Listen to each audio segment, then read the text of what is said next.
The single biggest problem in communication is the illusion that it has taken place. George Bernard Shaw said that, and he was right. Every day, we speak thousands of words, yet most of what we mean never actually reaches the other person's mind. We think we're clear, but we're speaking different languages. We believe we're connecting, but we're just exchanging sounds in the dark. The gap between what you say and what they hear isn't just frustrating. It's the invisible force destroying your relationships, stalling your career, and leaving you misunderstood in the moments that matter most. But here's the truth nobody tells you. Communication isn't a talent you're born with. It's a skill that can be learned and practiced. And today, you'll learn 50 psychology-backed techniques that will fundamentally change how people receive your words. You'll learn how to be understood the first time you speak, how to read what people are really feeling beneath their words, how to defuse tension before it explodes, and how to make your ideas stick in people's minds long after the conversation ends. Before we dive in, I'm curious, where in the world are you watching this from? And what time is it where you are? Drop it in the comments. Let's see how global this community really is. Let's begin. Trick 1. The Common Ground Calibration. Every conversation starts with an invisible calculation. Your brain is asking, what does this person already know? What context do we share? What can I assume? And what do I need to build from scratch? This is common ground calibration, and most people get it wrong. They either underestimate, explaining things the other person already understands, which feels condescending, or they overestimate, launching into complexity the other person can't follow, which creates confusion and disconnection. The principle comes from Herbert Clark's research on communication. He demonstrated that all successful communication is built on mutually known information. Not what you know, not what they know, what you both know that you both know. When you miscalibrate, you're not starting from shared territory. You're starting from your own internal landscape and expecting them to have a map. Here's what that looks like in practice. You're explaining a project to a colleague from another department. Your instinct might be to dive into the technical details, the specific metrics you've been tracking, the terminology your team uses every day. But you pause. You think, what do they actually know about this? What context do we share? You begin differently. You know how we've been tracking user retention. You're starting from common ground, something they're aware of, and building from there. You're not assuming they've been inside your head for the past 3 months. The effect is immediate. Comprehension is easier. Cognitive load is lower. They're not spending mental energy trying to catch up. They're with you from the first sentence. This matters in every domain. When you're teaching, explaining, persuading, or simply trying to be understood, calibration is the foundation. Get it right, and everything that follows is clearer. Get it wrong, and you're speaking a language they can't quite decode. So before you speak, ask yourself, what do they already know? What assumptions are we sharing? Where is our common ground? Start there, not from where you are, from where you both are. Quick pause here before we proceed further. If this type of valuable content is your thing, don't forget to hit that subscribe button. It really helps. Back to the topic now. Trick 2. The Predictive Listening Protocol. Your brain doesn't wait for sentences to finish before it starts understanding them. It predicts, constantly, based on context, based on probability, based on everything it knows about how language works. Your brain is generating expectations about what's coming next. And when those predictions are accurate, comprehension feels effortless. When they're wrong, the brain has to backtrack, reprocess, recalibrate. That backtracking creates friction. This is predictive processing in language comprehension. And if you understand it, you can structure your speech to work with the brain's architecture instead of against it. The key is this. Give the brain what it needs to predict correctly. Frontload context. Signal where you're going before you arrive. Use conventional word order. Listen to the difference between these two sentences. The budget. After reviewing all departments and consulting with leadership, we've decided to increase. Versus, we've decided to increase the budget after reviewing all departments. In the first version, your brain is holding the budget in suspension, waiting to find out what's being done with it. The subject comes late. The verb comes late. By the time you get to increase, you've been holding information in working memory, uncertain where the sentence is headed. In the second version, the brain predicts increase the budget within the first few words. The rest of the sentence just confirms the prediction. Comprehension is smooth. There's no backtracking.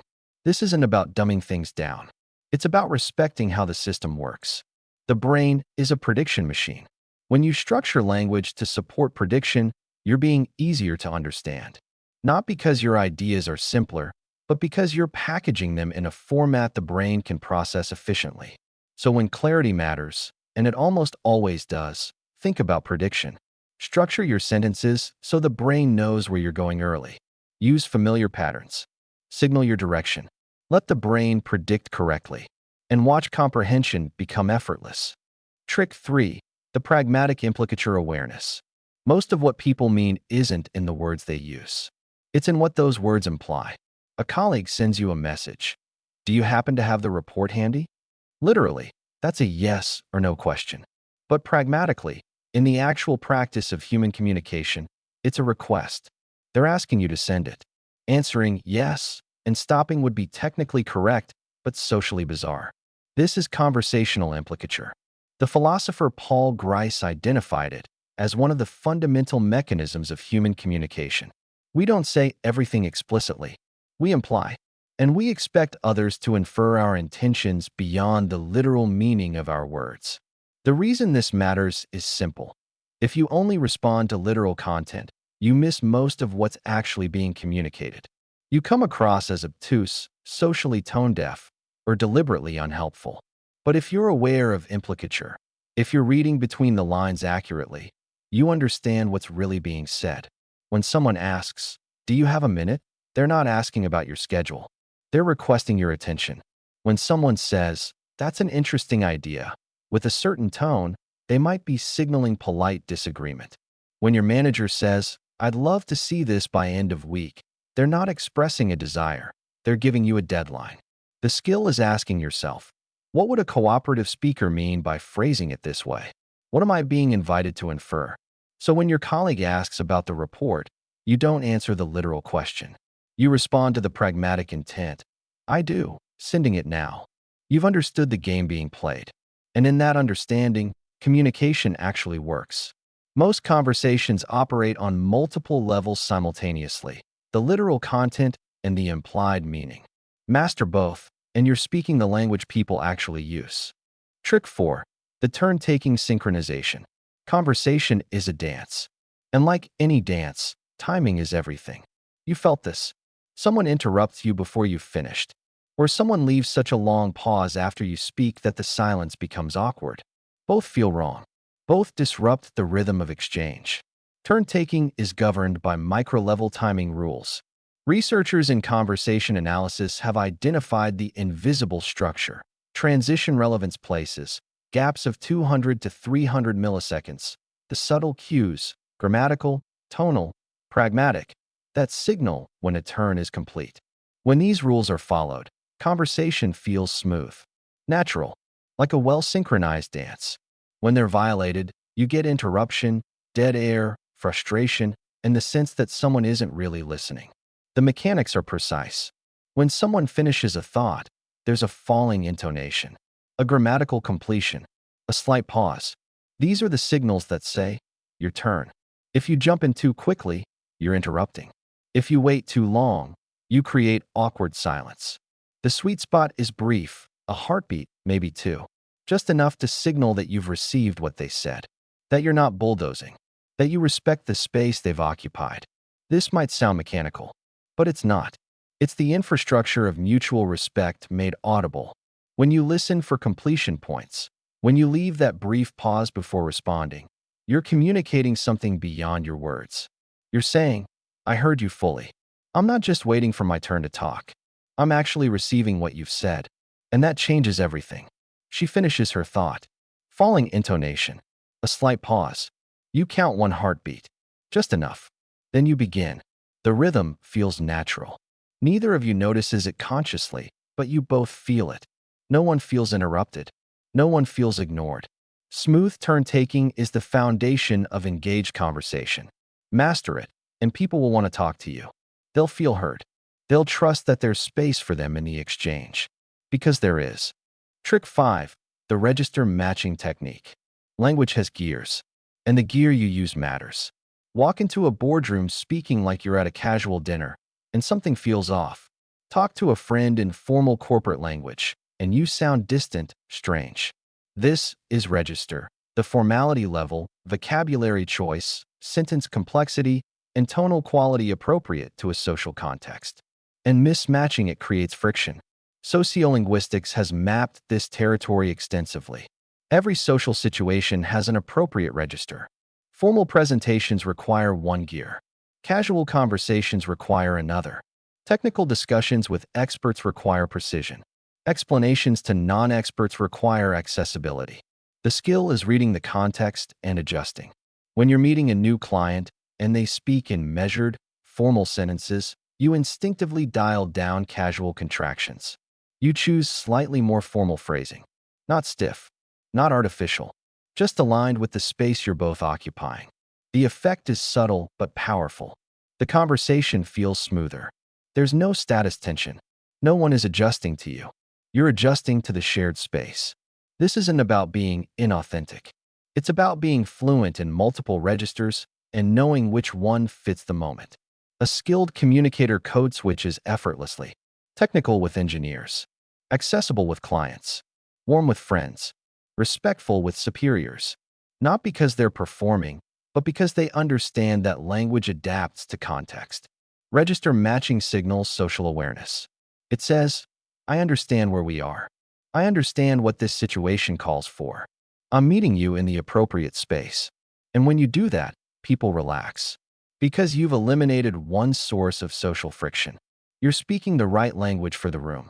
Trick 6. The lexical entrainment effect. Listen carefully to two people deep in conversation. You'll notice something strange. They start to sound alike. Not in content. In form. They use the same words. Their sentence structures align. Their speech rate converges. They're in training, unconsciously synchronizing their linguistic patterns. This is lexical entrainment.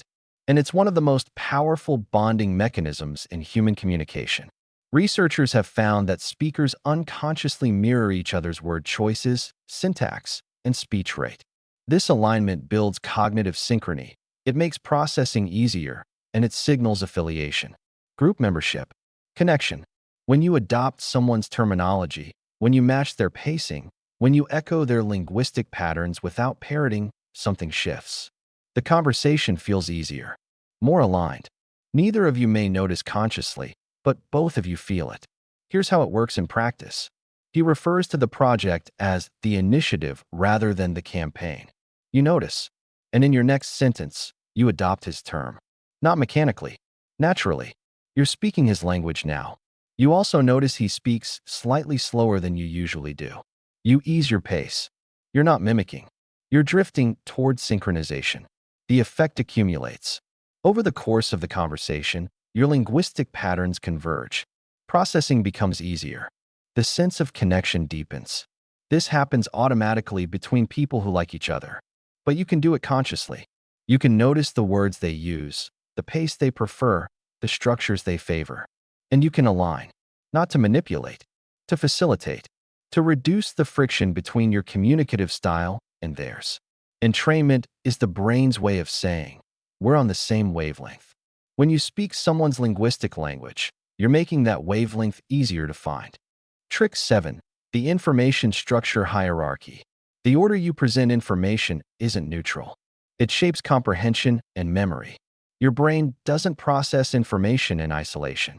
It anchors new information to existing knowledge, which means the sequence matters enormously. This is information packaging. And there's a principle that makes everything clearer, given before new. Start with what the listener already knows. Then add what's new. The brain can handle this effortlessly. What it struggles with is new information arriving before it has an anchor point. Listen to these two versions. A new strategy has been developed by our team. Versus, our team has developed a new strategy. In the first, the new information, a new strategy, arrives first. The brain has to hold it in suspension until it finds out who developed it. The sentence fights against natural processing flow. In the second, the known information, our team, comes first. The brain anchors there. Then the new information, a new strategy, is added to that anchor. The sentence flows naturally into memory. This is topic comment structure. Establish the topic, then comment on it. It sounds simple, but most people violate this constantly. They lead with the new, exciting thing, burying the context. And comprehension suffers. If you want to be understood, if you want your ideas to stick, structure your sentences so the known comes first, followed by the new. Give the brain what it needs to anchor, then build. Every time. Trick 8. The conversational repair mechanism. Communication breaks down constantly. That's not a failure. That's normal. The failure is pretending it didn't happen. Skilled communicators detect misunderstandings early and repair them immediately. Unskilled communicators plow forward, compounding confusion. This is conversational repair, and it's one of the most important skills you can develop. The research in conversation analysis shows that misunderstandings are inevitable. Language is ambiguous. Context is imperfect. Attention wanders. What matters isn't preventing breakdown. That's impossible. What matters is detecting and fixing it quickly.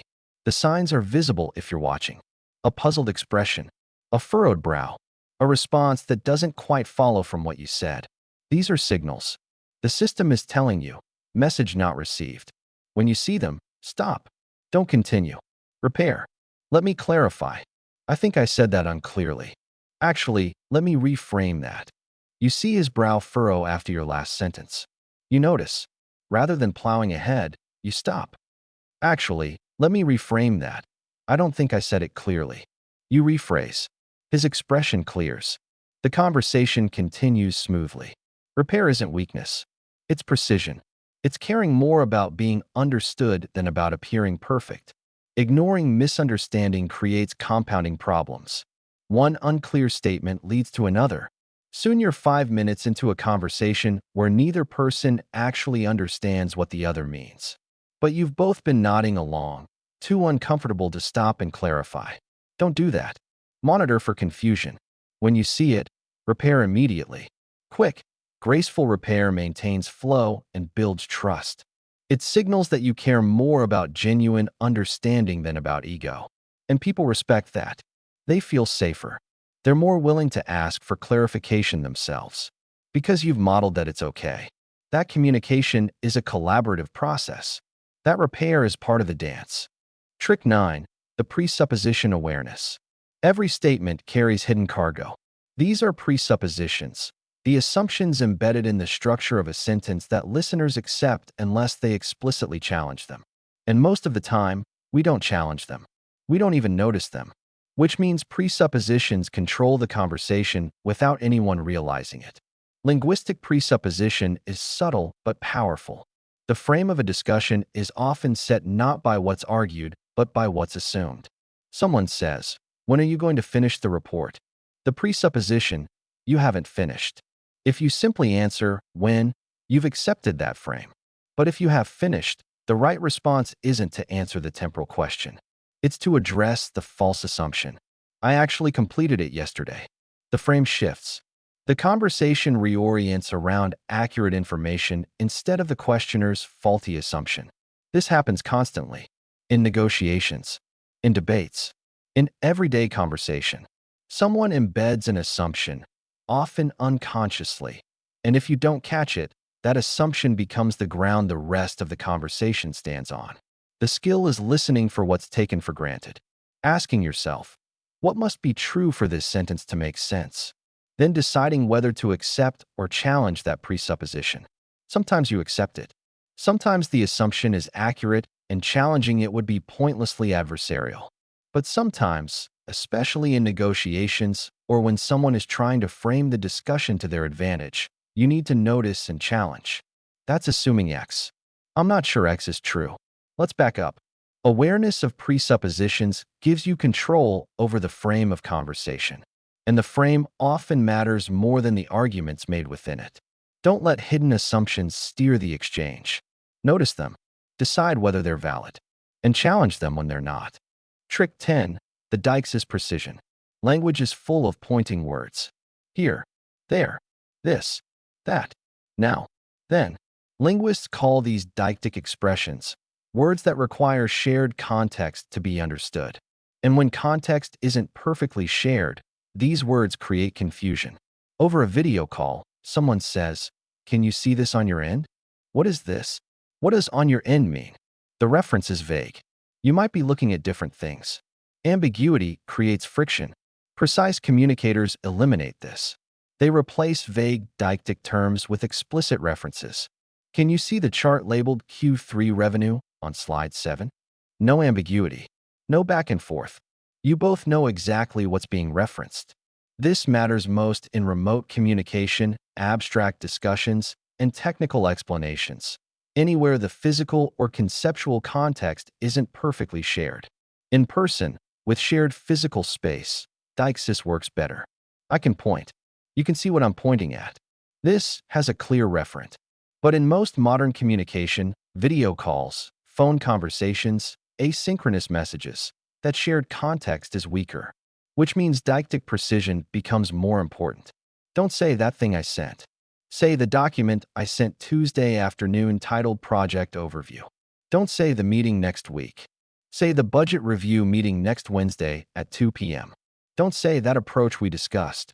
Say "the phased implementation approach we discussed in last Thursday's call." Explicit reference eliminates ambiguity. It respects the fact that the other person's context might not perfectly match yours. It ensures you're both talking about the same thing. Precision costs you a few extra words, but it saves minutes of clarification and prevents misunderstandings that compound. Deictic precision is a small thing, but small things accumulate. And in the aggregate, they're the difference between clear communication and constant confusion. Trick 11. The serial position anchoring. Memory isn't democratic. It doesn't treat all information equally. The beginning of a sequence gets special treatment. So does the end. But the middle? The middle fades. This is the serial position effect, one of the most robust findings in cognitive psychology. Primacy and recency. First and last. These are the positions the brain privileges. Hermann Ebbinghaus discovered this over a century ago. Since then, thousands of studies have confirmed it. Present people with a list, words, ideas, arguments, and they'll remember the first few items and the last few items far better than anything in between. The mechanism is straightforward. Items at the beginning get rehearsed more, encoded into long-term memory. Items at the end are still sitting in working memory when recall happens. But the middle? It gets displaced, crowded out, forgotten. For you, as a communicator, this is strategic gold. If you bury your most important point in the middle of your presentation, your argument, your email, it will fade. People won't remember it, not because it wasn't good, but because you placed it where memory is weakest. The solution is obvious once you see it. Put your most important information at the extremes. Open strong, close strong. Let the middle carry supporting details, evidence, elaboration. But anchor the critical content at the positions memory favors. You're pitching an idea in a meeting. You could build slowly, working up to the key benefit. But you don't. You lead with it. This will cut processing time by 40%. Now you have their attention. Now the most important information is anchored in the primacy position. You spend the middle building your case, explaining how, addressing concerns. And then you close. 40% faster, starting next quarter. Same benefit, reframed, reinforced in the recency position. The extremes stick. Days later, they may not remember every argument you made, but they'll remember 40% faster, because that's where you put it. This isn't manipulation. It's respect for how the system works. Memory has a structure. Use it. Trick 12. The cognitive load reduction. Working memory is small, smaller than most people realize. The classic estimate was 7 plus or minus 2 items. More recent research suggests it's closer to 4. For chunks of information held simultaneously while processing. That's it. That's all the mental workspace the brain has available. When you overload working memory, comprehension collapses. People lose track. They forget what the beginning of the sentence was about by the time they reach the end. They nod along, but retain nothing. Cognitive load theory tells us this. Simplifying syntax, chunking information, and reducing simultaneous demands keeps the listener's cognitive resources available for understanding. This doesn't mean dumbing things down. It means packaging complexity in digestible pieces. Listen to this sentence. The system, which was implemented last year after several delays caused by budget constraints, now requires an update. By the time you reach requires an update, you've been holding the system in suspension through a long embedded clause. Working memory is taxed. Comprehension is effortful. Now listen to this. We implemented the system last year. Budget delays slowed us down. Now it needs an update. 3 sentences. Each one carries a single thought. No embedding. No suspension. Each chunk can be processed and cleared before the next one arrives. The information content is identical, but the cognitive load is radically different. This matters everywhere. When you're explaining something complex, teaching a new concept, guiding someone through a decision, break it down. Use shorter sentences. Pause between chunks to allow processing. Avoid nested clauses that force the brain to hold multiple threads simultaneously. Comprehension isn't just about whether you're making sense. It's about whether you're making sense efficiently. About whether the listener has enough cognitive capacity left over to actually integrate what you're saying. Reduce the load and watch understanding improve. Trick 13. The elaborative interrogation trigger. There's a question most people ask after explaining something. Does that make sense? It's almost useless, because the answer is almost always yes, whether they understood or not. No one wants to look confused. But there's a different kind of question. One that doesn't just check understanding, it creates it.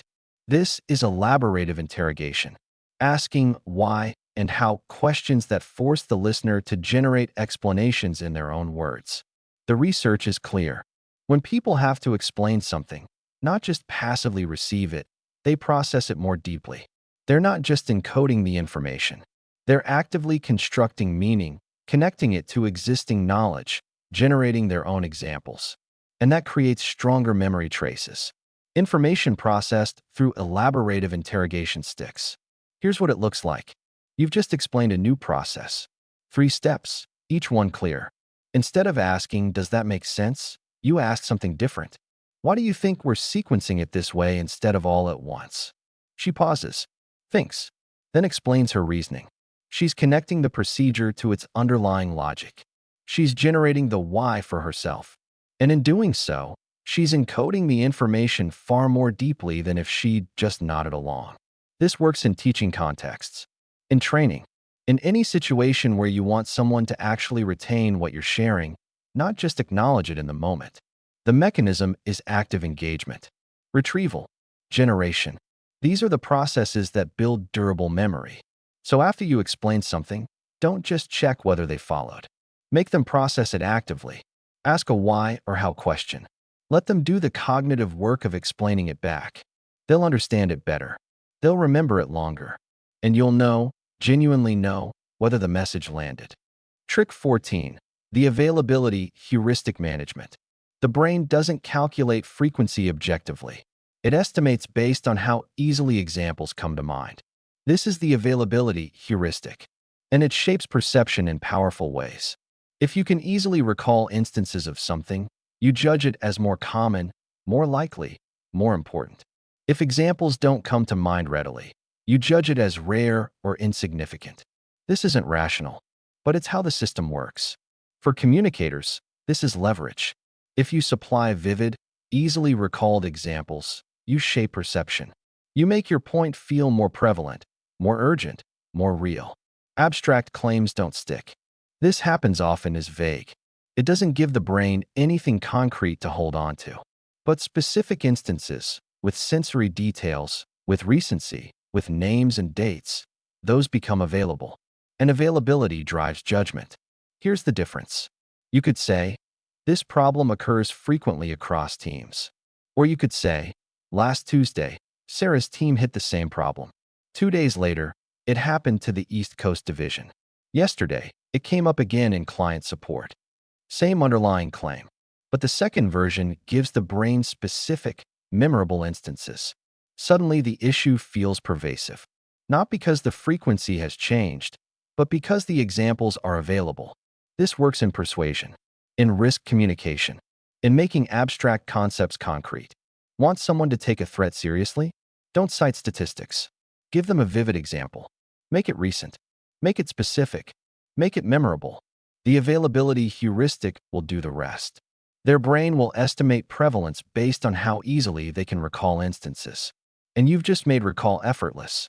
This isn't deception. It's understanding that human judgment operates through heuristics and working with those heuristics instead of pretending they don't exist. Trick 15. The schema activation. New information doesn't land in a vacuum. It lands in a mental framework, a schema that organizes and interprets it. If you activate the right schema before delivering information, comprehension improves dramatically.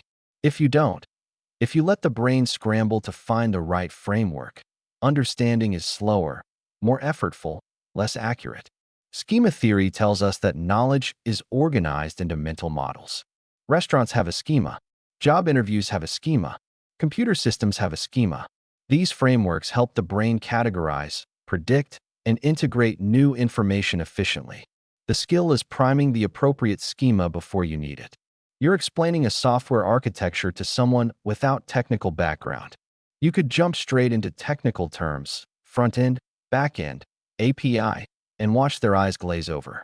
Or you could activate a familiar schema first. Think of it like a restaurant kitchen.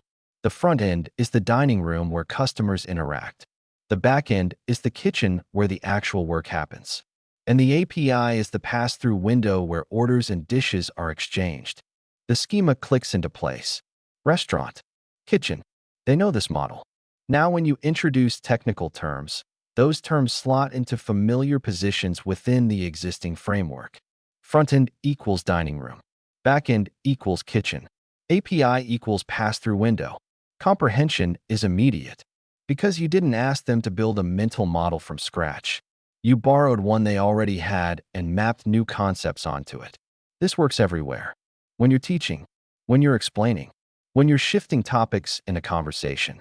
Before you deliver new information, ask yourself, what existing framework can I activate? What familiar model can I prime? Give the brain a structure to receive what's coming. And watch understanding accelerate. Trick 16. The confirmation bias mitigation. Confirmation bias is one of the most powerful forces in human cognition. People favor information that supports their existing beliefs. They dismiss, minimize, or fail to even register contradictory evidence. It's not willful ignorance. It's how the system is designed. Which means if you're trying to persuade someone whose prior beliefs differ from yours, you're fighting an uphill battle. Their brain is actively working to reject your message. Unless you disarm the defense first. The research on persuasion shows something counterintuitive. If you acknowledge the opposing view, if you validate it before presenting your own position, defensiveness decreases. People become more open to your argument because you've signaled that you're not attacking theirs. This is confirmation bias mitigation. And it works. You're proposing a risky strategy. You know the room is full of people who prefer caution. You could launch into your case for boldness. But you'd be triggering confirmation bias immediately. They'd spend your entire pitch marshaling counterarguments. Instead, you begin differently. The conservative approach makes sense. It's safer, proven, low risk. In most situations, it's the right call. You've validated their position. You've acknowledged its validity. Now their defense is lower. They're not fighting you. They're listening. Here's why I think the alternative might work better in this specific case. Now you present your argument, not as a refutation of the conservative view, but as an alternative perspective, a different lens for a specific context. The framing changes everything. You're not asking them to abandon their position. You're asking them to consider a second position alongside it. And that's a much easier cognitive move. Confirmation bias doesn't disappear, but you've reduced its grip. You've created space for your message to land. This works in negotiations, in debates, in any situation where you're facing skepticism or opposing views. Validate first, then present. You'll find far less resistance. Trick 17. The fluency amplification. The brain has a strange quirk. When something is easy to process, when it flows smoothly through the cognitive system, the brain misattributes that ease. It feels true. It feels familiar. It feels right. This is processing fluency, and it has profound effects on judgment. Messages that are structurally clear, that use common words, that follow rhythmic patterns, these feel more credible. Not because the content is stronger, but because the processing is effortless. Fluency is misattributed to truth. For you, this means that how you say something affects whether it's believed almost as much as what you say. You're drafting a proposal. The content is solid. The argument is sound, but it's dense, jargon-heavy. Sentences twist and turn. Reading it requires effort. You revise. You remove technical terms where plain language works just as well. You structure sentences to flow. You create rhythmic phrasing, parallel structure, repetition of key phrases, consistent sentence length. The content hasn't changed, but something else has. Now it reads smoothly, effortlessly, and that effortlessness gets misattributed. It feels more obvious, more true, more right. This isn't about oversimplifying. It's about minimizing cognitive friction. Use simple syntax. Choose familiar words over obscure ones. Create rhythm. Make processing easy, and the brain will reward you with increased credibility and acceptance. Fluency is subtle. People don't consciously notice it, but they feel it, and what they feel shapes what they believe. Trick 18. The dual process engagement. The brain has two systems for processing information. System 1 is fast, automatic, intuitive. It operates on emotion, heuristics, pattern recognition. It's the system that reacts before you consciously decide to react. System 2 is slow, deliberate, analytical. It operates on logic, evidence, careful reasoning. It's the system that thinks through problems step by step. Skilled communication activates the appropriate system for the decision at hand. Dual process theory tells us that different kinds of decisions call for different kinds of appeals. Emotional appeals trigger System 1. Logical arguments engage System 2. And matching your approach to the decision type increases effectiveness. Here's what that means in practice. You're rallying support for a cause. The decision you're asking people to make is values-based, immediate, personal. You don't lead with statistics. You don't present a logical case built on data and analysis. That would engage System 2, the wrong system for this kind of decision. Instead, you tell a story. A single person affected by the issue. Vivid details. Emotional resonance. You activate empathy, urgency, identification. System 1 engages. People feel the impact. They want to help. The decision becomes intuitive rather than analytical. Later, for those who need rational justification, for those whose System 2 wants reassurance, you provide the data, but you don't lead with it. The reverse is also true. For decisions requiring careful deliberation, strategic choices, complex trade-offs, long-term commitments, you slow down. You provide data. You invite analysis. You engage System 2 deliberately. The mistake is using the wrong appeal for the decision type. Emotional appeals for analytical decisions feel manipulative. Logical appeals for intuitive decisions feel cold, disconnected. Match your communication to the system you need to activate, and the decision becomes easier for the listener to make. Trick 19. The Zeigarnik effect utilization. Incomplete tasks create tension in the mind. This is the Zeigarnik effect, named after the psychologist Bluma Zeigarnik, who noticed that waiters could remember complex orders perfectly while they were in progress, but forgot them immediately after delivery. Incomplete tasks occupy cognitive space. They create a kind of psychological itch, and they're remembered better than completed ones. For communicators, this is a tool for maintaining engagement. Strategic incompleteness keeps the listener's mind active. You introduce a question or problem without immediate resolution. You let it sit. The brain continues processing in the background, anticipating closure. And when you finally provide resolution, they're primed, ready, engaged. Here's how it works. You're leading a meeting. At the start, you mention, there's one pattern in the data I want to show you before we finish. It's counterintuitive. You don't explain further. You move on to the agenda. But throughout the meeting, part of their attention hovers on that unresolved thread. What's the pattern? Why is it counterintuitive? The Zeigarnik effect has created cognitive tension. When you finally return to it near the end, they're primed. They've been anticipating this moment. And the information lands with more impact because the tension resolves. This works in serialized communication, in teaching that spans multiple sessions, in any context where you want to maintain engagement over time. Don't resolve everything immediately. Plant questions. Create gaps. Let the brain's discomfort with incompleteness work for you. Just make sure you provide closure eventually, because unresolved Zeigarnik tension that never gets closure becomes frustration. Trick 20. The retrieval practice facilitation. Repetition doesn't create learning. Retrieval does. This is the testing effect, one of the most powerful findings in learning science. Actively retrieving information from memory strengthens it far more effectively than passively reviewing it. Every time you force yourself to recall something, you're not just accessing the memory, you're strengthening the neural pathway, making it more durable, more accessible next time. For communicators, this means that conversations which prompt retrieval enhance learning. You've walked through a multi-step process with someone. You've explained each step clearly. Now you want to ensure they'll actually remember it. You could review the steps again yourself. But that's passive. They'd be listening, not retrieving. The information might feel familiar, but it wouldn't be encoded strongly. Instead, you ask them to retrieve. Walk me through how you do step 2.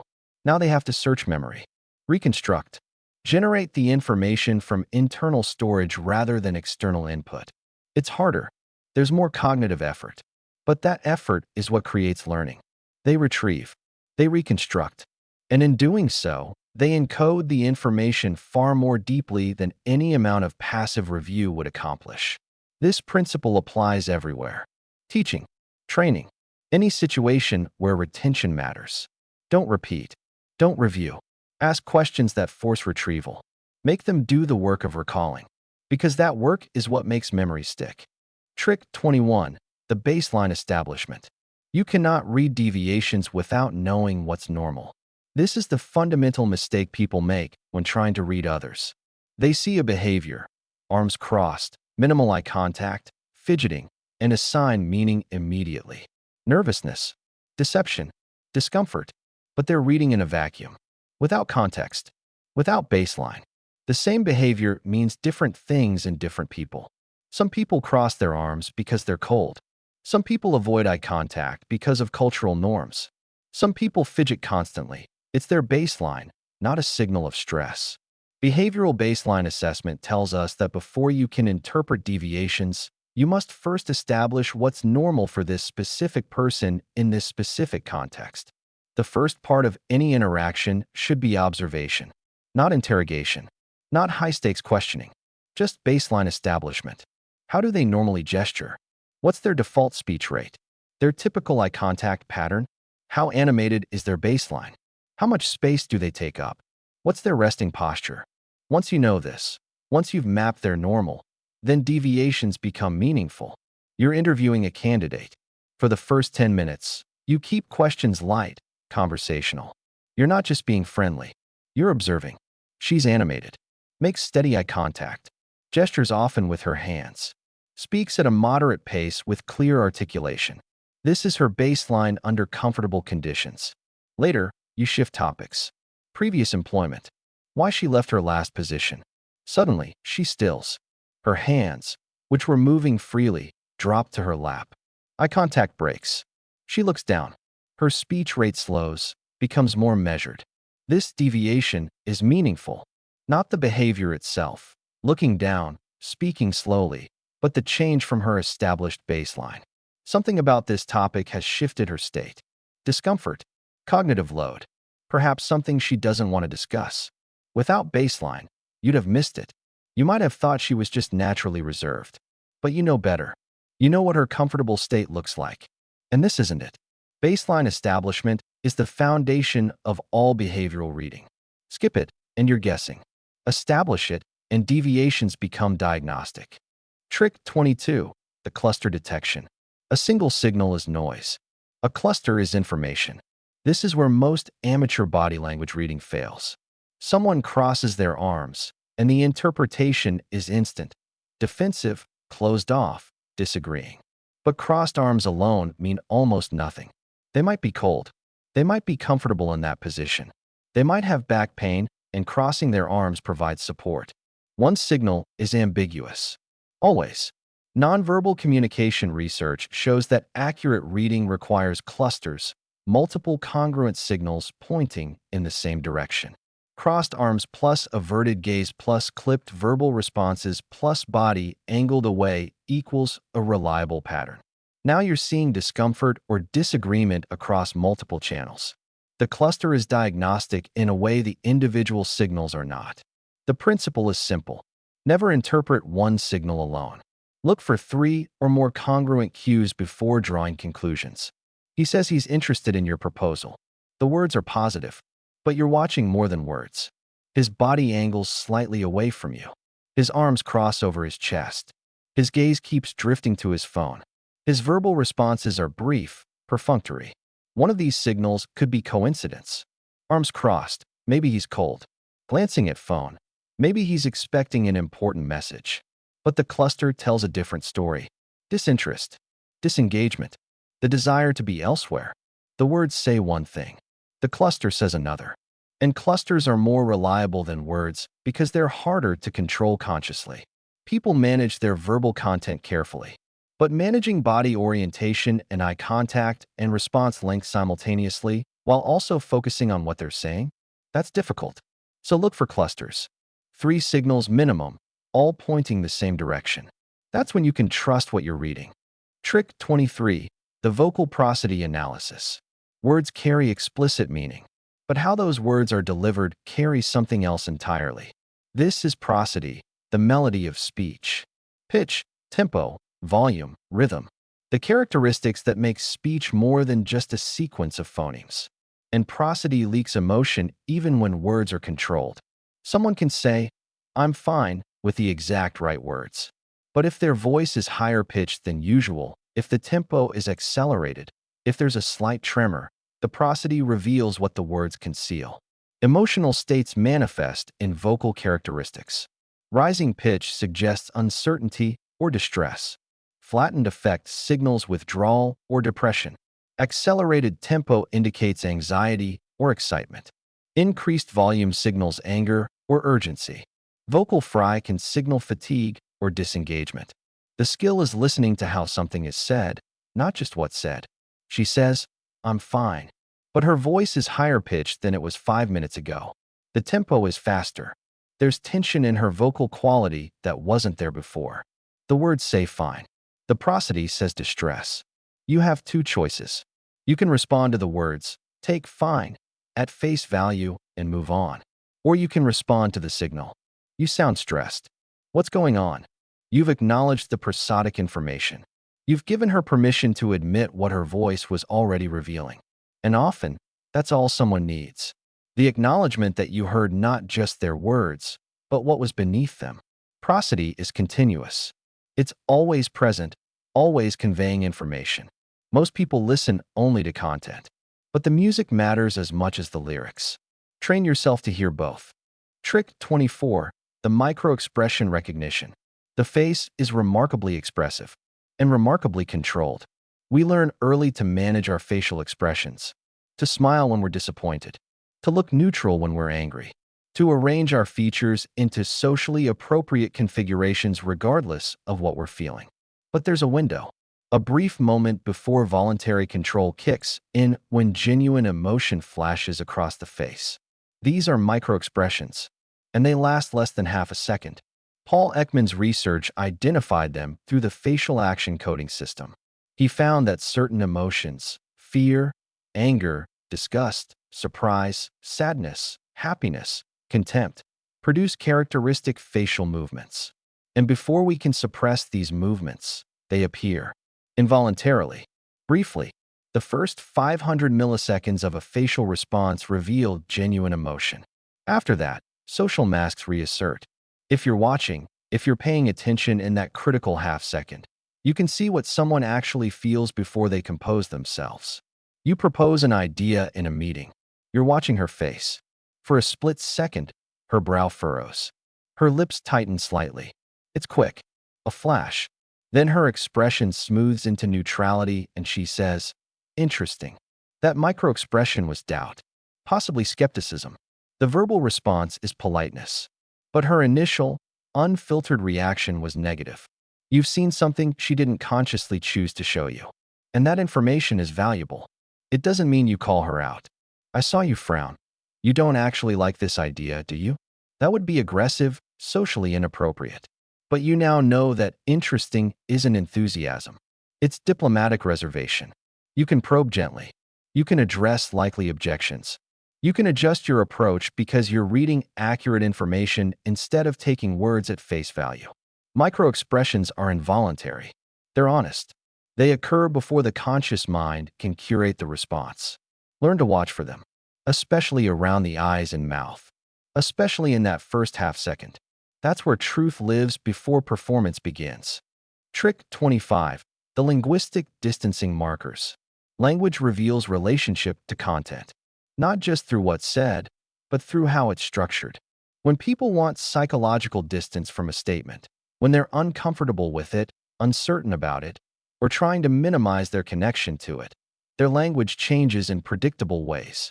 Pronouns shift from I to we, or one, or passive constructions with no agent at all. Active voice becomes passive. Specific references become vague. Concrete language becomes abstract. These are linguistic distancing markers, and they're diagnostic. He's describing his role in a failed project. Mistakes were made. The team didn't align properly. There were communication issues. Passive voice. No I.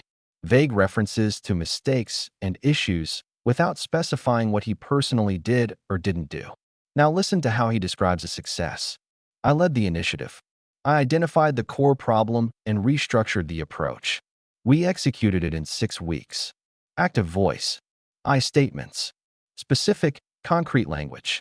Personal ownership. The contrast is striking. When the outcome is positive, he claims it with direct language. When it's negative, he creates distance through linguistic structure. This isn't necessarily deception. It might be face-saving. It might be genuine uncertainty about his role. But it reveals discomfort with personal responsibility for the failure. Linguistic distancing appears in many forms. We think instead of I think. It was decided instead of I decided. Some people might say, instead of claiming the position directly. The more distance markers you see, the less committed or comfortable someone is with the content they're expressing. Listen not just for what's said, but for the grammatical distance between the speaker and their statement. That distance tells you something. Trick 26. The cognitive load detection.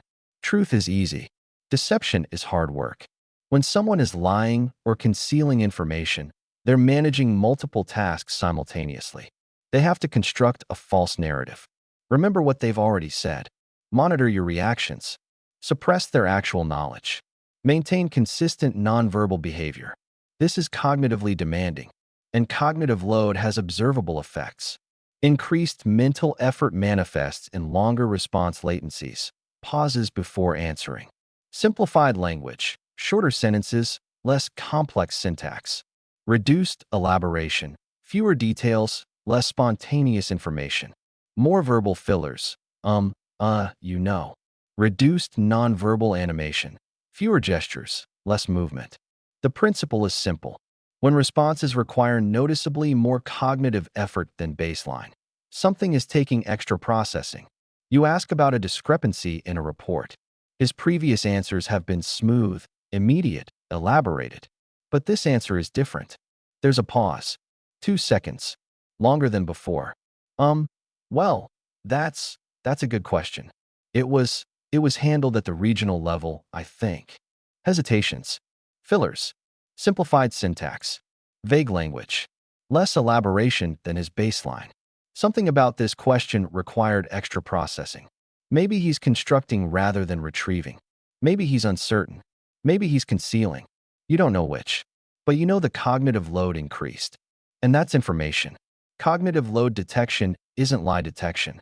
It's effort detection. High effort doesn't always mean deception. It could mean uncertainty, complexity, or difficulty retrieving information. But it's a signal, a deviation from baseline that warrants attention. Watch for it. And when you see it, consider what might be causing the increased load.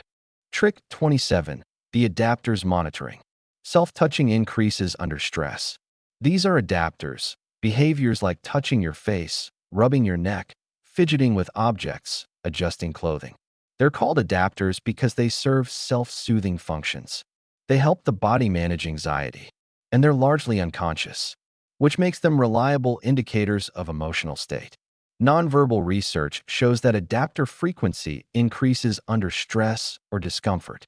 When people feel anxious, their hands move to soothe. They touch. They fidget. They manipulate objects.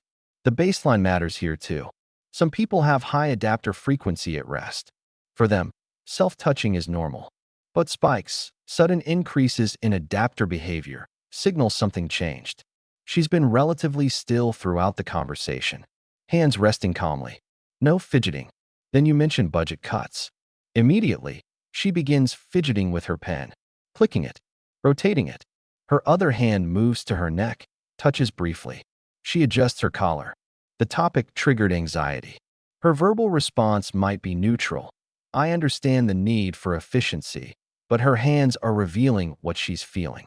Budget cuts concern her. Personally, the adapter spike is diagnostic. You can't always know why. Maybe she's worried about job security. Maybe she's concerned about resources for her team. But you know the topic carries emotional weight. Adapter monitoring is continuous.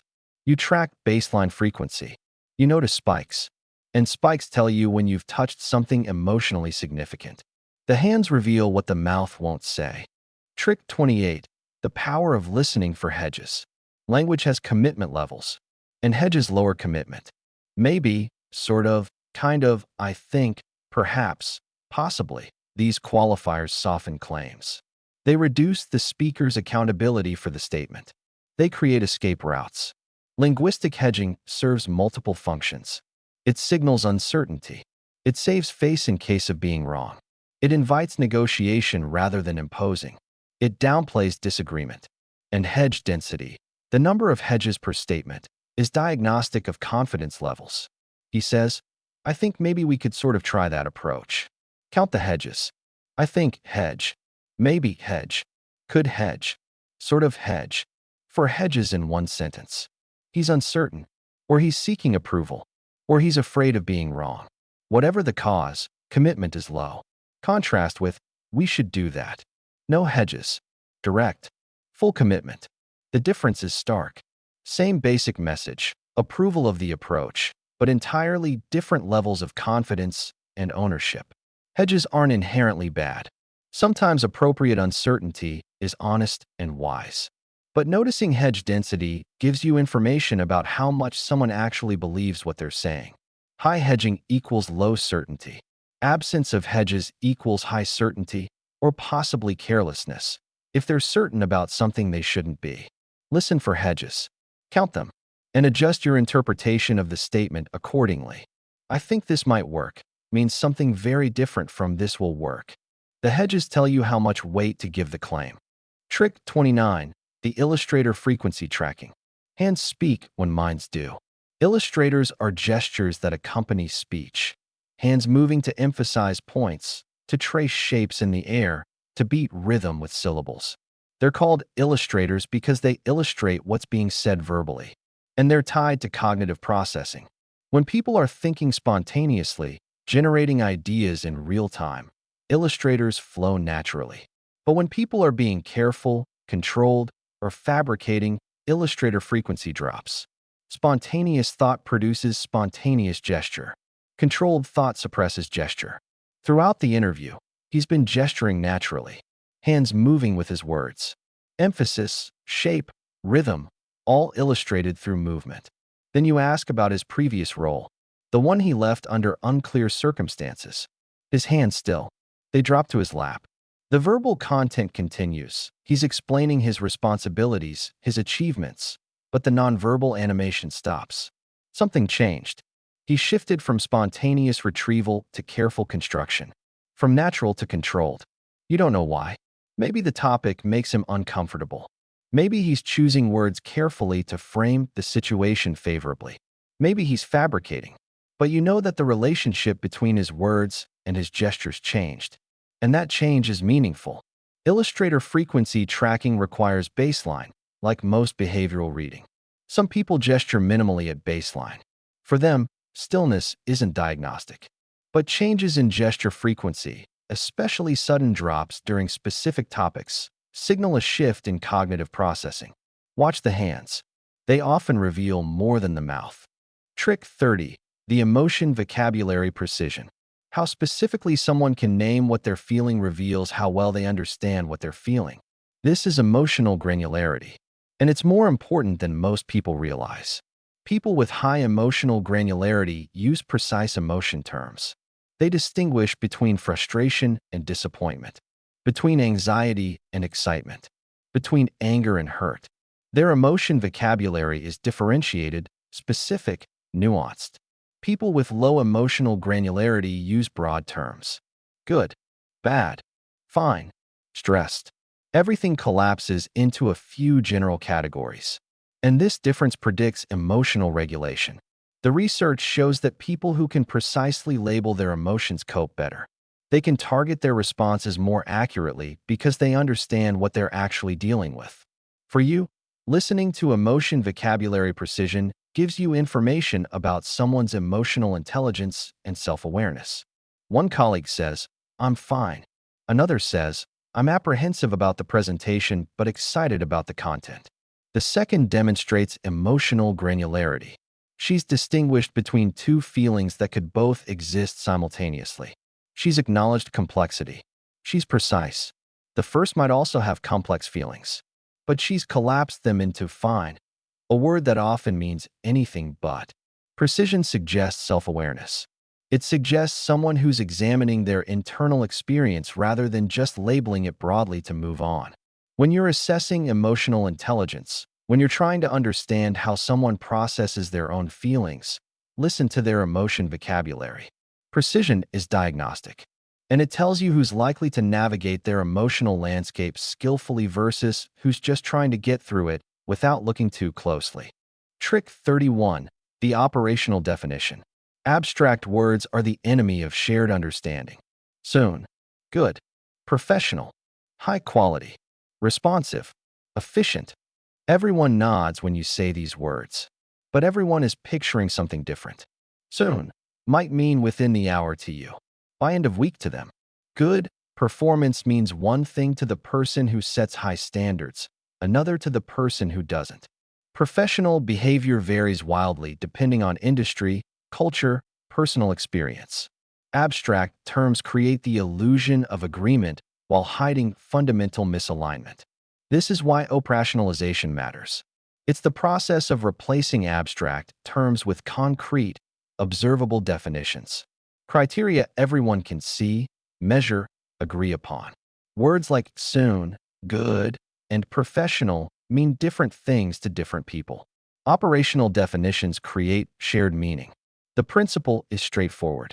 Whenever you're setting expectations, giving feedback, or making agreements, translate abstract language into observable criteria. Finish soon becomes by end of day Thursday. Do better becomes reduce errors from 5 to 2 per report.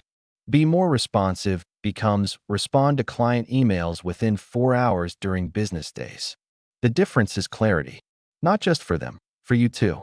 Because until you operationalize, you might not realize your own definition is vague. What does more responsive actually mean? If you can't specify it, you can't expect it. And you certainly can't evaluate it fairly. Instead of "we need to be more responsive," you say, "we need to respond to client emails within 4 hours during business days." Now there's no ambiguity. Everyone knows what success looks like. You can measure it. You can coach to it. You can hold people accountable to it. Because it's not abstract anymore. It's operational. This applies everywhere. Performance expectations, project timelines, quality standards, behavioral norms. Abstract language feels professional, but it's imprecise. And imprecision is expensive. Operationalize. Define your terms. Make the abstract concrete. That's how shared understanding begins. Trick 32. The concrete language principle. The brain doesn't think in abstractions naturally. It thinks in images, sensations, experiences. When you use abstract language, the brain has to work harder. It has to translate the abstraction into something it can actually process, usually some kind of sensory representation. But when you use concrete language, words that refer to tangible, sensory experiences, the brain can grasp immediately. Processing is faster. Memory is stronger. This is the concreteness effect. Concrete words activate more brain regions than abstract words, including sensory and motor areas. This creates richer encoding and better retention. For communicators, this means concrete language isn't just clearer, it's more memorable and more persuasive. Abstract language, we need better efficiency. What does that look like? What does better efficiency mean in sensory terms? The brain struggles. It's vague, unmemorable. Concrete language, we need to cut production time from 6 hours to 4. Now the brain can see it. 6 hours. 4 hours. The difference is tangible, specific. The language creates a picture. The principle is simple. Replace abstract nouns with concrete ones whenever possible. Don't say enhance customer satisfaction. That's abstract.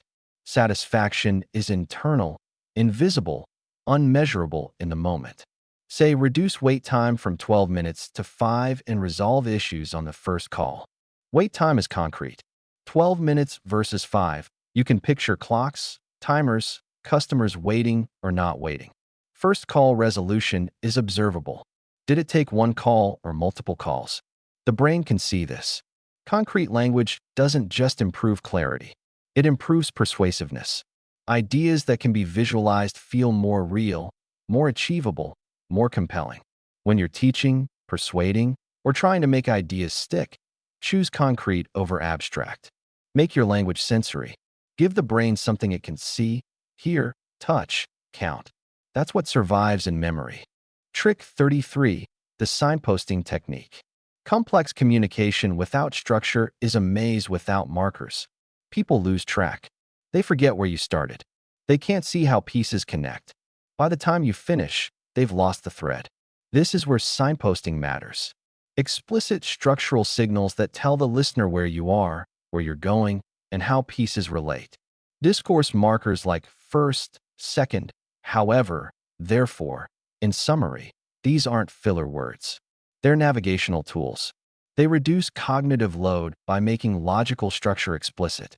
The research shows that signposting improves comprehension and retention. Because the listener doesn't have to infer structure, you're giving it to them directly. The technique has 3 parts. Preview. Transition markers. Summary. Begin with a preview. I'll cover 3 points. Or, there are 2 factors we need to consider. This creates a mental framework. The listener knows to expect 3 points. They can organize incoming information accordingly. Use transition markers between sections. First, the budget constraint. Pause. Second, the timeline. Pause. Third, resource availability. Each signpost anchors them. Each pause gives them time to mentally file what they just heard before moving to the next section. End with summary. So to recap, budget, timeline, and resources are the 3 factors constraining this decision. The structure is now explicit. Beginning, middle, end. Relationships between parts are clear. You're walking through a complex analysis in a meeting. Without signposting, it's a stream of information. Some people follow. Some get lost. By minute 5, half the room has stopped tracking. With signposting, I want to walk through 3 factors. First, the budget constraint.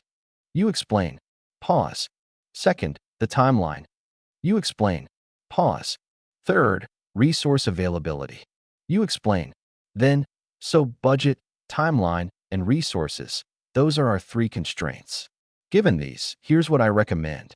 No one loses the thread. The structure carried them through. They know where they've been and where they're going. Signposting feels mechanical at first, but it's not about sounding natural. It's about being followed. Complex explanations, presentations, any multi-part communication, use signposting. Your ideas might be brilliant, but if people can't follow them, brilliance doesn't matter. Trick 34, the analogical bridging. Teaching new concepts from scratch is hard. Borrowing existing frameworks is easy. This is analogical reasoning. understanding new concepts by mapping them onto familiar ones. The brain already has rich mental models for familiar domains. Restaurants, driving, sports, weather, thousands of schemas built through experience. When you're explaining something unfamiliar, you can build a new schema from scratch, slow, effortful, often unsuccessful. Or you can map the new concept onto an existing schema, fast, intuitive, usually successful. Analogies leverage existing knowledge structures, making novel information less cognitively demanding. The key is identifying a familiar system that shares structural similarities with your concept, then mapping key elements explicitly. You're explaining blockchain technology to someone without technical background. You could start with cryptographic hashing, distributed ledgers, consensus mechanisms, all accurate, all meaningless to them. Or you could bridge. Think of it like a ledger everyone can see, but no one can erase. Each page is locked after it's written, and every page references the previous one. So you can't change page 5 without it being obvious, because page 6 references page 5's content. You've activated the ledger schema, something they understand. Now blockchain isn't completely foreign. It's a special kind of ledger with particular properties. The analogy doesn't capture everything. It's not perfect, but perfection isn't the goal. Understanding is. And understanding begins with foothold. Analogies work everywhere. Software architecture is like a building with foundation, structure, and interior. Immune system is like a security system with recognition, response, and memory. Marketing funnel is like actual funnel, wide at top, narrow at bottom. X is like Y in that both involve Z. Find the structural similarity. Make it explicit. Let the familiar illuminate the unfamiliar. This doesn't mean oversimplifying. It means finding the right entry point. Once they have the analogy, you can refine, qualify, extend. But first, give them something to hold on to. Trick 35. The negative space definition. Sometimes clarity comes not from saying what something is, but what it isn't. Positive definitions can be vague. We're streamlining the process. Okay, what does that mean? Could mean many things. But negative space sharpens the concept. It eliminates confusion by drawing boundaries. Contrastive definition works because positive terms often have fuzzy edges. The negative carves away what doesn't belong, leaving clearer shape. After stating what something is, explicitly state what it's not. We're streamlining the process. That means removing redundant steps. It doesn't mean cutting quality checks or rushing work. We're eliminating waste, not corners. Now streamlining has boundaries. People were potentially imagining quality cuts, corner cutting, dangerous acceleration. You've eliminated those interpretations. The principle applies broadly. When clarifying scope, when correcting misunderstandings, when refining ideas that could be interpreted multiple ways. This is a collaborative project. That means we're building something together. It doesn't mean everything requires consensus. I'm accountable for final decisions, but I want your input. The negative space prevents two misinterpretations, that you're abdicating decision authority or that input is unwelcome. We're being more selective. That means higher standards. It doesn't mean less volume is the goal.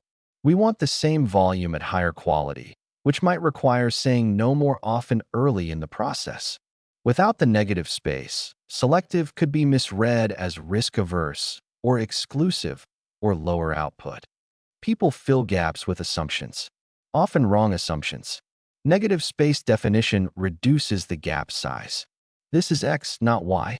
It involves A, but doesn't mean B. Carve away what doesn't belong. What remains is clearer. Trick 36. The paraphrase validation. Miscommunication often hides. Both people think they understood. Both are confident. Both are wrong. The gap doesn't surface until later, when expectations misalign, when actions don't match understanding, when it becomes clear that different messages were received. By then, damage is done. Paraphrase validation surfaces misunderstanding immediately. It creates a feedback loop. Communication isn't complete when you finish speaking. It's complete when understanding is confirmed. The technique is straightforward. After receiving important information, rephrase it back to the speaker. Then explicitly invite correction. Let me make sure I understand. you're saying, your paraphrase. Is that right? You're not just checking. You're creating an opportunity for correction before misunderstanding compounds. She explains the new policy. It's detailed. Multiple conditions. Exceptions. Nuances. You respond. So we're required to submit reports by Tuesday, but the format is flexible. Just include those 3 data points. Did I get that right? She corrects one detail. Format is flexible except for the financial section. That has to follow the template. Without paraphrase, you'd have missed that. You'd have submitted a report with the wrong format for the financial section. Small misunderstanding. Potentially significant consequence. Now you have accurate understanding. Because you created a feedback loop. This works everywhere. After receiving instructions. After complex explanations. After negotiations where terms matter. Don't assume you understood correctly. Verify. Paraphrase. Invite correction. Only then can you be confident that what you received matches what was sent. Miscommunication is invisible until it surfaces as a problem. Paraphrase validation makes it visible immediately, while it's still easy to fix. Trick 37. The metacommunication clarity. Most communication operates on 2 levels: content and frame. Content is what you're saying. Frame is what you're doing by saying it. When frame is unclear, content gets misinterpreted. A genuine question sounds like criticism. Thinking out loud sounds like a proposal. Exploring an idea sounds like commitment. Metacommunication solves this. Communicating about communication. Explicitly stating your communicative intent so the frame is clear. The principle is simple. When the frame might be ambiguous, when your intent might be misread, state it explicitly up front. I'm about to ask something that might sound critical, but I'm genuinely trying to understand. This is a rough draft. I'm thinking out loud, not presenting a final position. I want to offer something that might be useful. This isn't criticism of your work, just a different angle. These metacommunicative frames prevent misinterpretation. They set the context for what follows. Without the frame, your question might sound like an attack. With the frame, it's clearly curiosity. Without the frame, your rough thoughts might be taken as proposals. With the frame, they're clearly exploration. You're about to give feedback. Feedback is inherently face-threatening. The recipient's instinct might be defensiveness. Before you start, you metacommunicate. I want to offer something that might be useful. This isn't criticism of your work, just a different angle. The frame is set. This is collaborative, not critical. Additive, not corrective. She receives your feedback differently because you told her how to receive it. Metacommunication works in ambiguous situations. Sensitive topics. Whenever there's risk that your intent will be misread. Frame explicitly. Don't leave it to inference. Most communication failures aren't content failures. They're frame failures. People misunderstand what you're trying to do, so they misinterpret what you're saying. Metacommunication fixes this. Simply, directly. Trick 38. The specificity escalation. Understanding operates on a ladder. Abstract at the top. Concrete at the bottom. Different people need different levels at different times. Sometimes they need the big picture, the abstract principle. Sometimes they need concrete details, the specific example. Skilled communicators move fluidly up and down this ladder, matching abstraction level to the listener's need. This is the ladder of abstraction, and the skill is sensing when to climb or descend. You mention improving user experience.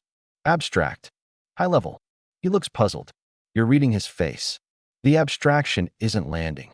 You descend the ladder. For example, reducing the number of clicks to complete checkout from 7 to 3. Concrete. Specific. His expression clears. Now he understands. The principle works in reverse too. If they're lost in details, you climb the ladder. She's explaining a complex technical process. Step by step, detail by detail. You're losing the forest for the trees. You ask, what's the fundamental goal here? What are we actually trying to achieve? You've invited her to climb the ladder. Move from concrete steps to abstract purpose. She responds, we're trying to reduce latency. Abstraction. Now the details make sense because you understand the higher level goal. Specificity escalation means monitoring comprehension and adjusting abstraction level in real time. See confusion? Descend. Get more concrete. Give examples. See overwhelm. Ascend. Get more abstract. State the principle. The information is the same, but the level changes. And level matters as much as content. Start at one level. Watch for signals. Adjust accordingly. This is dynamic communication. Responsive. Calibrated to the listener's needs moment by moment. Trick 39. The temporal clarity. Time words are vague, and vagueness creates misalignment. Soon. Later. Shortly. Eventually. Recently. A while. What do these mean? Depends entirely on context and person. Soon might mean 5 minutes to someone working on an urgent issue, 5 days to someone thinking in project timelines, 5 weeks to someone thinking strategically. This ambiguity is expensive. Deadlines get missed. Expectations misalign. Frustration builds, not because anyone was negligent, but because soon meant different things to different people. Time deixis, vague temporal references, creates confusion. Precise temporal anchoring prevents misalignment. The solution is replacing relative time words with specific dates, times, or durations. Soon becomes by Friday at 3 p.m. Later becomes after the budget meeting on Tuesday. Recently becomes last week on Wednesday. Don't say, I'll get back to you soon. Say, I'll send you a response by Wednesday afternoon. The difference is precision. Now the other person can plan. They know when to expect your response. They can follow up appropriately if it doesn't arrive. They can adjust their own schedule accordingly. No ambiguity. No misalignment. This applies everywhere. Setting deadlines. Scheduling meetings. Managing expectations. Coordinating action. Temporal precision eliminates an entire category of miscommunication. Yes, it requires more words. By Friday at 3 p.m. is longer than soon. But the extra words prevent hours of confusion, missed deadlines, and relationship damage. Precision is efficient. Vagueness is expensive. Choose precision. Trick 40. The redundancy optimization. Important information competes with noise. Distraction. Competing thoughts. Working memory limits. Attention lapses. Say something once, and there's a good chance it won't get through. Or it'll get through, but won't stick. Or it'll stick initially, but fade quickly. This is why strategic redundancy matters. Repeating key information in different forms increases transmission fidelity without boring. Information theory tells us that redundancy is insurance against noise. The more critical the information, the more you need redundancy to ensure it survives. But redundancy doesn't mean repetition. Saying the exact same thing 3 times is boring and ineffective. Strategic redundancy means stating the core message, then illustrating it, then restating it differently. 3 touches. 3 forms. You're setting a deadline. This is critical. Missing it has consequences. First touch. The deadline is March 15th. Later in the conversation, second touch. You show a timeline with March 15th highlighted. Visual modality. Different form. At the end, third touch. So everything needs to be complete by mid-March, the 15th. Same information. 3 exposures. 3 forms. Verbal statement, visual representation, summary restatement. It sticks because you've given the brain multiple chances to encode it, multiple modalities to process it, multiple anchors to retrieve it. This works for key points. Action items. Core concepts. Anything that absolutely must be remembered. Don't bury it once in the middle of your message. Feature it at the beginning. Illustrate it in the middle. Restate it at the end. Redundancy optimization isn't about saying more. It's about ensuring what matters most gets through. Because transmission is uncertain. Attention is limited. Memory is fallible. Redundancy compensates. And what you repeat, strategically, in different forms, is what survives. Trick 41. The effect labeling. Emotions intensify when they remain unnamed. They swirl, amplify, overwhelm. But something changes when you put a feeling into words. The emotion doesn't disappear, but it loses some of its grip. It becomes more manageable, more contained. This is effect labeling, and the neuroscience behind it is clear. Matthew Lieberman's research showed that when you name an emotion, when you say, "I'm anxious," or "you seem frustrated," It activates prefrontal regulatory regions while reducing amygdala activation. The brain regions responsible for conscious control come online. The regions responsible for raw emotional reactivity dampen. Naming creates distance, and distance creates control. For communicators, this is a powerful tool. When someone is experiencing strong emotion, labeling that emotion simply, calmly, accurately helps them regulate it. She's speaking rapidly, voice strained, gestures sharp. You can see the tension, hear it in her prosody. You could ignore it and continue with content. But the emotion is interfering. She can't process information effectively while she's this activated. Instead, you label. It sounds like this situation is really frustrating for you. Simple, calm. Not a question, a statement. You're naming what you observe. She exhales, slows. Something shifts. The label gave her emotion shape and containment. It moved from diffuse overwhelm to specific frustration. And that specificity makes it more manageable. Now she can think more clearly. Now she can engage with solutions rather than just reacting to the problem. Affect labeling works in de-escalation, in helping someone process difficult emotions, in showing understanding without necessarily agreeing or solving. The label itself does the work. You don't need to fix the emotion. Naming it helps them regulate it themselves. This applies to your own emotions too. When you're activated, angry, anxious, overwhelmed, labeling what you're feeling reduces its intensity. I'm feeling defensive right now. I'm anxious about this outcome. The act of naming engages regulation. Emotions aren't problems to be eliminated. They're information to be acknowledged. Affect labeling is acknowledgement. And acknowledgement is often enough. Trick 42. The emotional contagion management. Emotions are contagious. Not metaphorically, literally.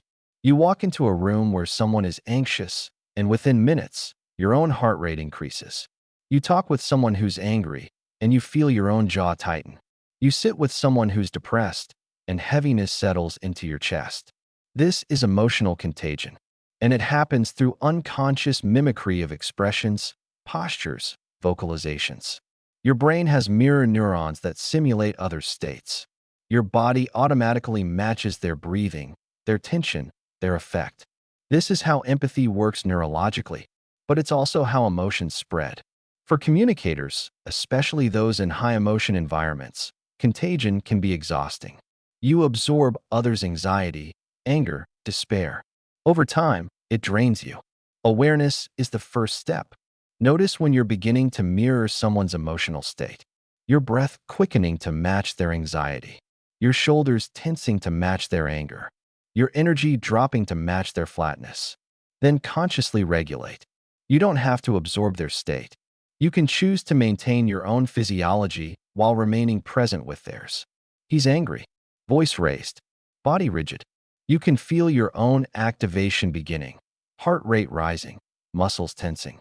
You notice, and you consciously regulate. You slow your breathing deliberately. You lower your voice. You relax your shoulders. You're not mirroring his state. You're offering something different, a regulatory presence. And often, your calm affects him more than his anger affects you. Because emotional contagion works both ways. If you maintain regulation, you can influence his state rather than being overtaken by it. This isn't suppression. You're not pretending calm while feeling turbulent.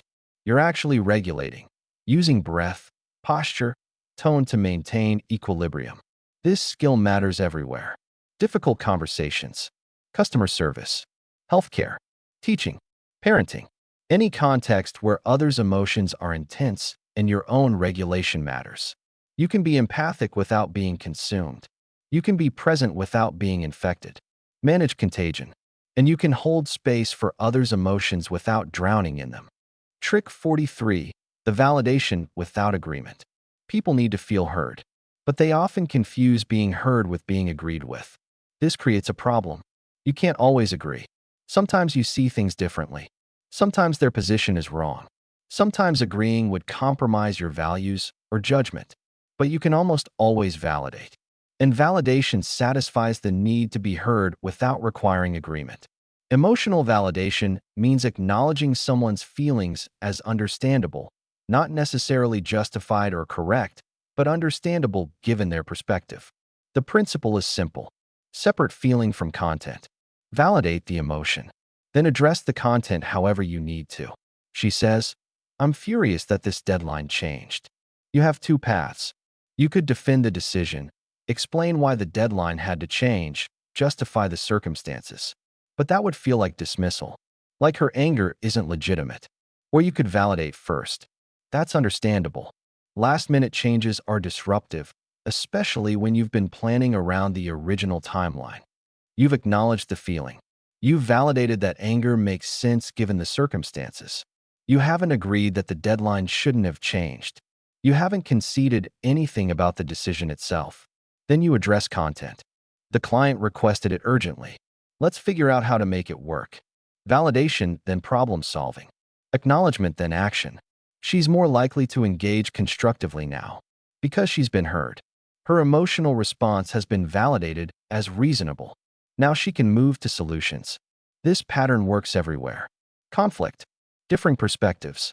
Emotional conversations where agreement isn't possible. I can see why you'd feel that way doesn't mean you're right. It means your feeling makes sense given your perspective. That's often enough. People don't always need you to agree. They need you to understand.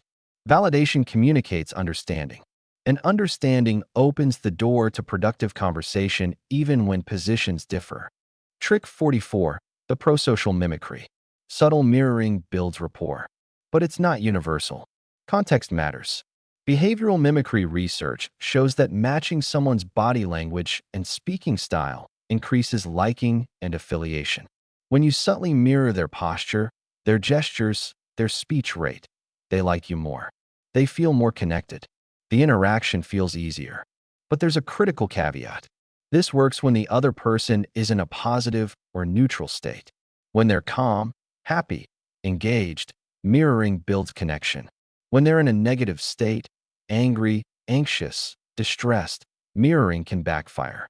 It can feel like mockery. It can amplify the negative state. It can make things worse. The principle is strategic. Mirror positive states. Don't mirror negative ones. She leans forward, engaged in the conversation. Energy positive. You lean in slightly. Mirroring. She speaks a bit faster, animated about the topic. Your pace lifts naturally. Matching. Neither of you notices consciously, but the conversation feels easier. More connected. The mimicry is creating synchrony. This is prosocial mimicry. And it works because it signals attention and affiliation. You're literally on the same wavelength, moving together, breathing together, speaking at the same rhythm. But if she were angry, if she were anxious, you wouldn't mirror. You'd offer contrast. Your calm against her activation. Your steadiness against her agitation. The skill is reading the emotional valence and adjusting accordingly. Positive state, mirror subtly. Match their energy, their posture, their pace. Negative state, regulate yourself and offer something different. Mimicry is a tool. Use it when it builds connection. Withhold it when it would amplify distress. Trick 45. The reappraisal offering. The meaning we assign to events determines our emotional response more than the events themselves. Lose a job. Is it disaster or opportunity? Depends on the meaning you construct. Make a mistake. Is it failure or learning? Depends on the frame. This is cognitive reappraisal. Reinterpreting the meaning of an emotional stimulus to change the emotional response. And you can facilitate reappraisal for others, not by dismissing their emotions, but by gently offering alternative frames. He says, the project failed. I wasted months. His frame, complete failure. Total waste. Months lost.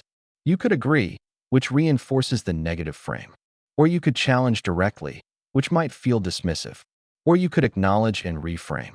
That must feel terrible. Acknowledgement first. His emotion is valid given his current frame. Then reappraisal. I wonder if it's also true that you learned things that will prevent this next time. That the investment carries forward even if this specific outcome didn't work. You're offering an alternative meaning. Not replacing his frame, also true, but adding to it. The months weren't just waste. They also built knowledge, skills, judgment. The reframe doesn't erase the disappointment, but it reduces its totality. It creates space for a more complex, less catastrophic interpretation.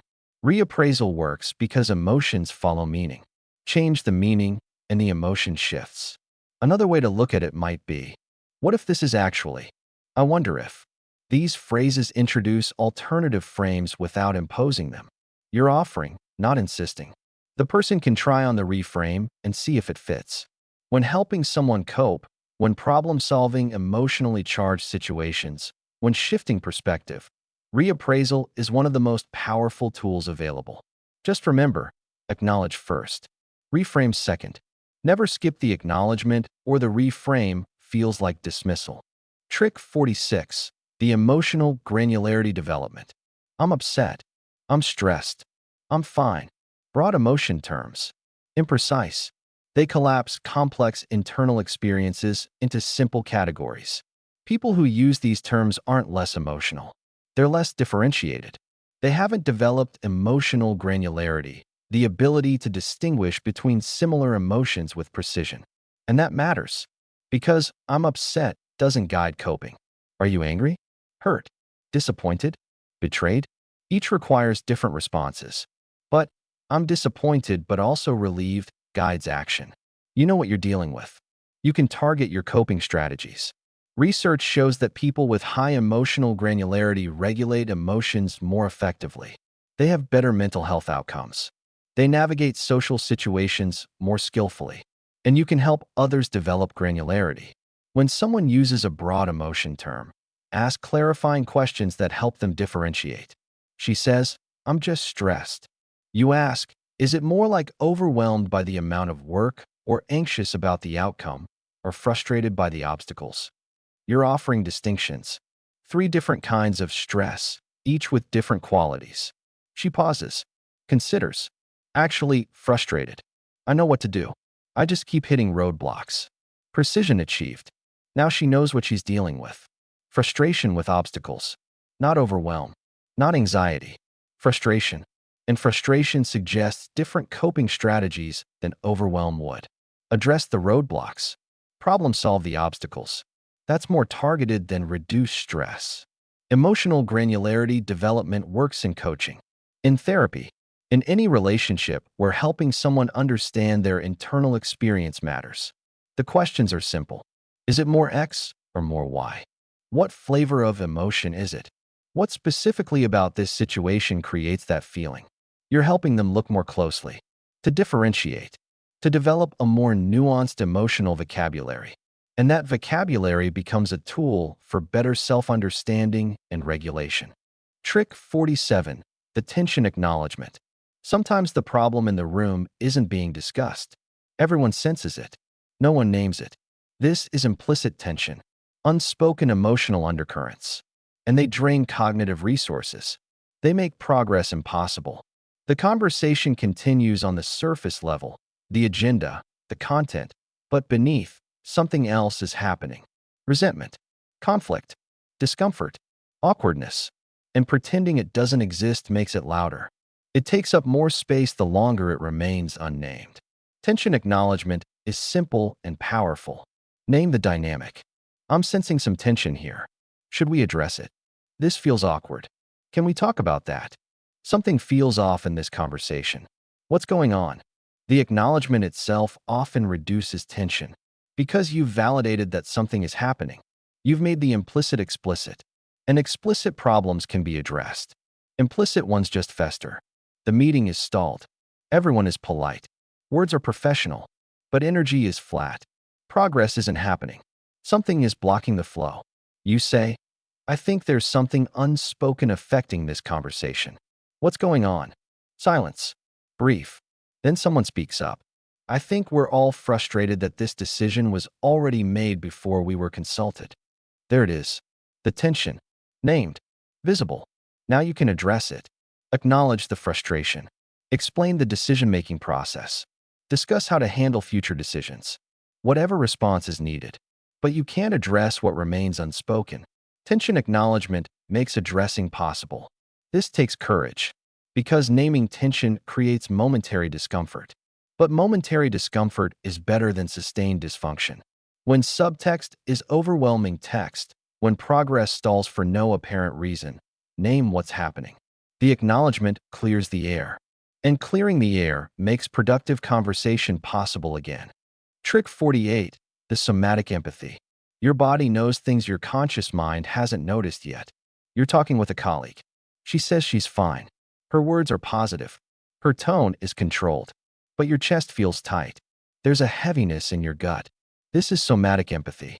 Your body simulating her state, giving you effective information through sensation. Embodied cognition research shows that we understand others' emotions partly through our own bodily responses. Mirror neurons don't just fire in the brain.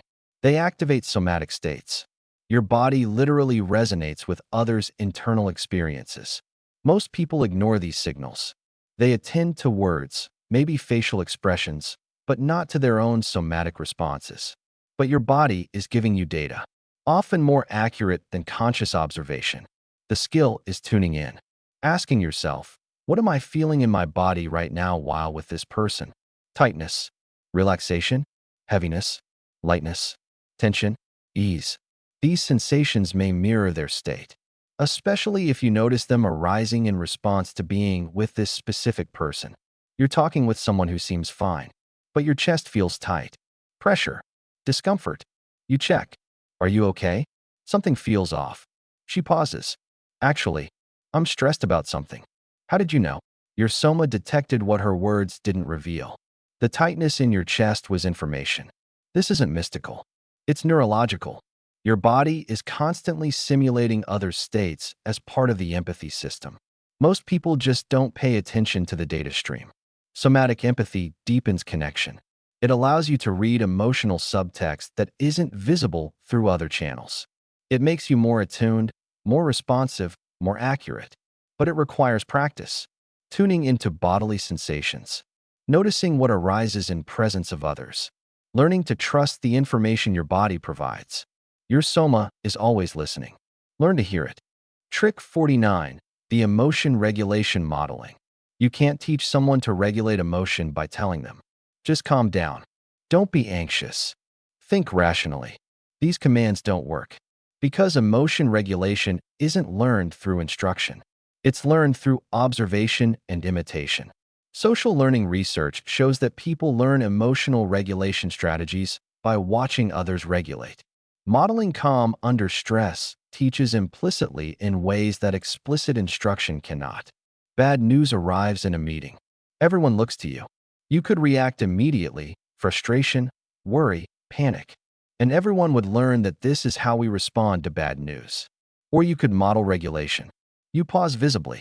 You take a breath. Okay, that's disappointing. Let me think for a second. You're externalizing your regulation process.